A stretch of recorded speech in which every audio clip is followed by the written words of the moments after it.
इस जीवन में हमें कुछ चीजें ईश्वर के हाथ में भी सौंपनी पड़ती हैं। तो सुनिए एक छोटी सी कहानी।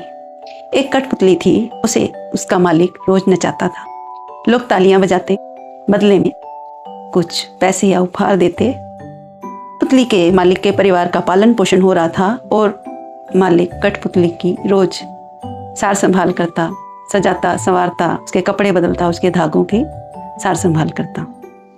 एक दिन कठपुतली के मन में आया कि नहीं, मुझे अब आज़ादी चाहिए।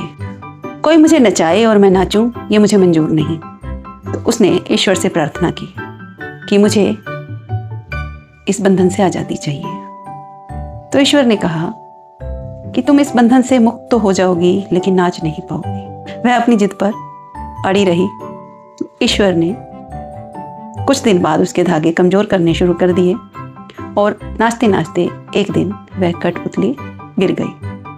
अब वह निढाल होकर जमीन पर पड़ी थी, चाह कर भी अपने हाथ, पैर, गर्दन कुछ भी नहीं हिला पा रही थी और वो पछता रही थी अपने निर्णय पर। तो दोस्तों, कुछ बंधन जीवन में जरूरी होते हैं। कुछ बंधनों में भी आज़ादी होती है। जो हमारा पालन पोषण कर रहे हैं, हमें संभाल रखा है, उन बंधनों का महत्व समझें और आभार करें उस ईश्वर का जिसने हमें संभाल रखा है। वरना हम कठपुतलियाँ